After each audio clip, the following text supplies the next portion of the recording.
Hi, this is Mike Hendrickson from OSCON 2017 in Austin, Texas. I'm here with Chip Childers from Cloud Foundry. You're the CTO, right? That's correct. Yep. The CTO of the Cloud Foundry Foundation. Yeah, right. Which is the industry association that's responsible for all of the upstream development, as well as the shared market efforts that all of our members do together.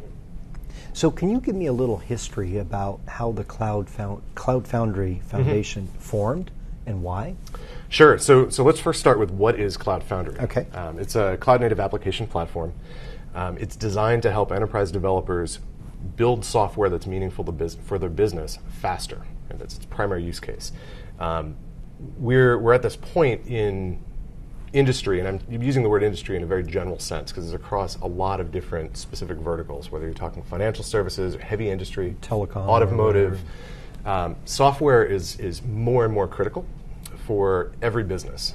So if you look at, for example, the list of Fortune 500 companies from the year 2000, more than 52% of them are no longer on that list. Yeah. Right? So we've got this accelerating rate of change.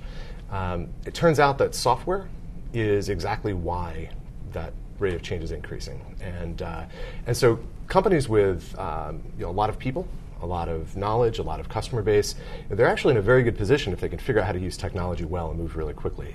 So CF's designed to help them. Most of our users are within the Fortune 500, Global 2000. It's when a company wants to really reinvent itself. So Cloud Native Application Platform helps for faster software delivery. It was originally created by VMware several years ago. I'm probably going to forget it. I think it's more than 5 years ago now at this point. So it was created by VMware. It was an initiative that Paul Maritz spearheaded at VMware. They launched it, then they open sourced the software. And then if you remember, out of VMware and out of EMC, they spun out a number of assets and created Pivotal software. Mm-hmm. Right? So Pivotal Labs plus the Greenplum technology plus Cloud Foundry and SpringSource. That became Pivotal software. And Pivotal was then the steward of the Cloud Foundry platform and the open source community around it for a number of years. But in January of 2015, they actually handed off control of the software itself, all the intellectual property and the trademark, and formed this foundation, which is an industry association, to let them more effectively work with their competitors, right? So competitors like IBM with the Bluemix platform that's based on Cloud Foundry. Because we all do better when we all do better? Absolutely. Yeah. Absolutely. So talk a little bit about how the structure of the foundation, the Foundry works. So sure. Business-wise and technical-wise, you have two different models on how people can be involved? Yeah, absolutely. It's really, it's actually a very common pattern now. The thing to remember is that the foundations, like the Cloud Foundry Foundation, are industry associations, right? On the other hand, they're also focused on supporting an open source community and open source development. And we've learned a lot as a technology industry about how openness and how collaboration, across companies, across any vector of diversity that you can think of, makes for a stronger software product or project. So there's a very, very clear line of firewall between the management of the foundation business and the focus on helping create, and market the common platform that a lot of distributions are based on, from the technical product development itself. And the open source nature of that, right? Yeah, absolutely. It's purely open source, and I call it a product because this is interesting. Oftentimes when we talk about open source, we refer to it as projects. Okay. Yeah. But a lot of open source projects actually are product, right? And it doesn't have to be.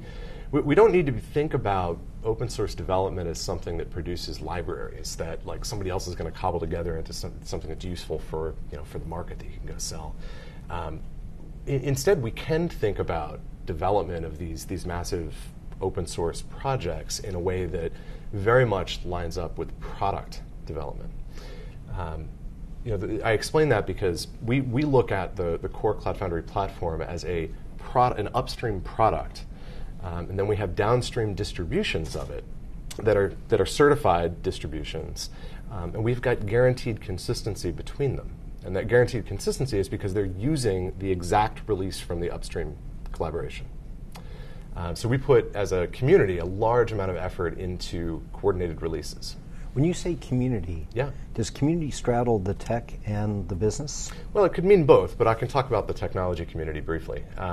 So we have over 2,500 contributors that have contributed at some point in time. In the last 6 months, it's been about 1,500. We have 170 people across a number of different companies that are working full time.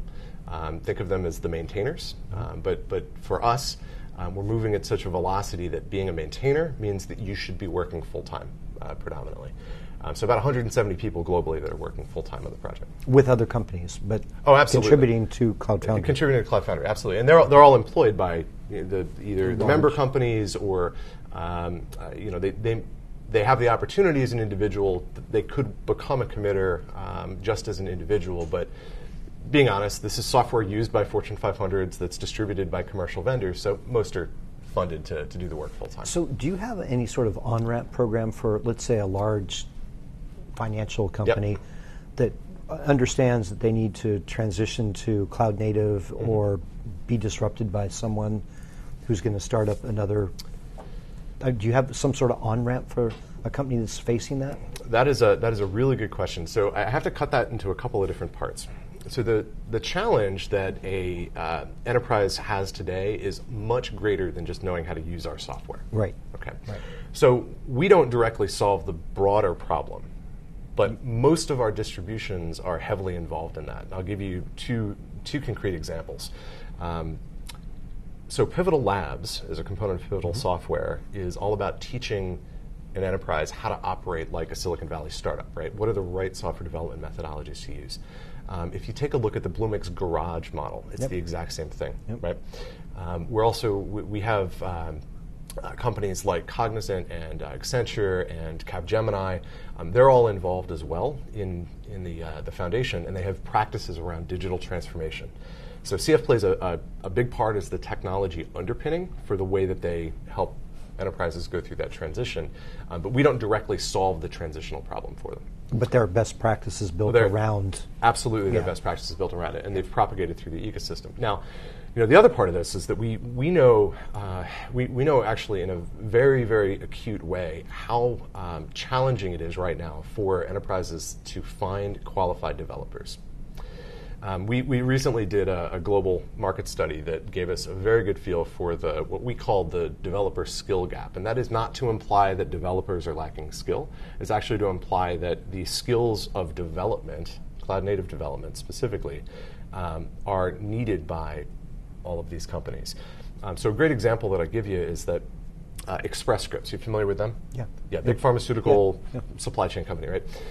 So Express Scripts started off with a Cloud Foundry deployment, and then they created a small team that learned how to operate quickly, agile development, using Cloud Foundry. They figured that really small team could start to demonstrate a lot of rapid time to value for their line of business. It did. And now the head of that team was then challenged to go from single digits to 1,000 by the end of this year. So he's got a huge developer ramp-up problem.